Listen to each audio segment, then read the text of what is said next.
You are sitting at a crowded conference table. Everyone around you is speaking in rapid fire, projecting absolute certainty.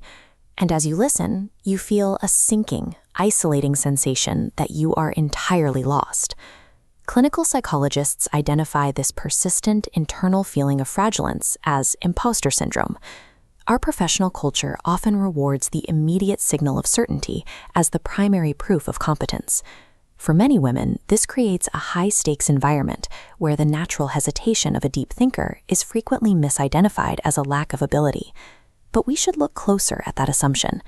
It's possible that our obsession with absolute certainty is actually blinding us to how intelligence really works.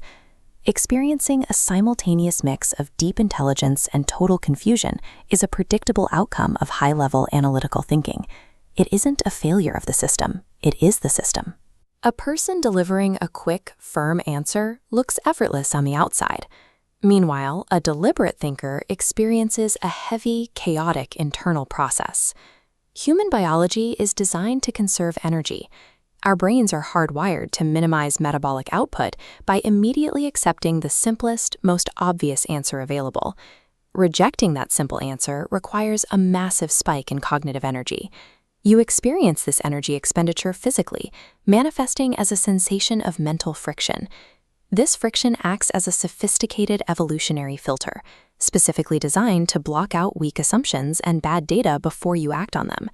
If your thought process doesn't generate a slight feeling of discomfort or confusion, your brain is likely not processing reality at a high enough resolution. This friction explains the first perceived symptom of imposter syndrome: feeling paralyzed or slow to answer when presented with a problem. A brain handling high-resolution data processes a chaotic scenario differently. While an average processor draws a straight line from A to B, a complex mind perceives a web of interconnected nodes. Tracking the cascading consequences of a single choice is accurate data perception. You aren't being indecisive, you are seeing the gray area. Hyper-awareness of these variables forces an involuntary operational pause as the brain attempts to evaluate every possible outcome at once. Because culture demands visible confidence, this necessary pause is often misread by observers as a lack of leadership or conviction, a social penalty that falls disproportionately on women. In reality, this operational paralysis is the mechanism that prevents catastrophic, oversimplified errors when dealing with complex systems. We can also see this in the internal spatial awareness of the mind through a concept called intellectual humility. Intellectual humility functions as the active cognitive mapping of exactly what information you do not possess. It is the ability to see the boundary of your own knowledge. As the circle of what you know scales up, the outer perimeter of contact with the unknown grows exponentially. More knowledge creates a mathematically larger border of ignorance.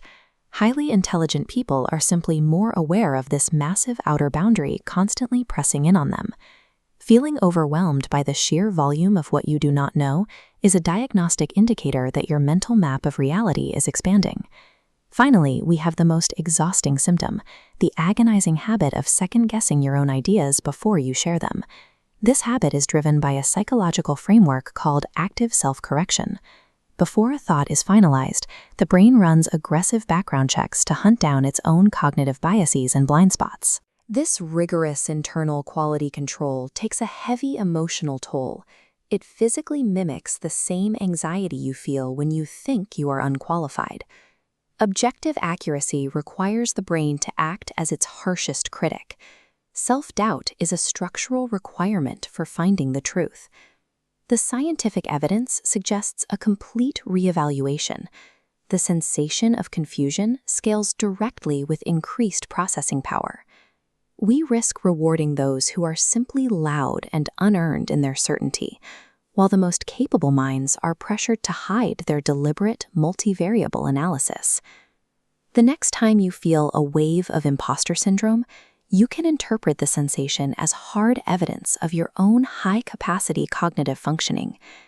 This feeling is the high-resolution awareness that defines a complex mind.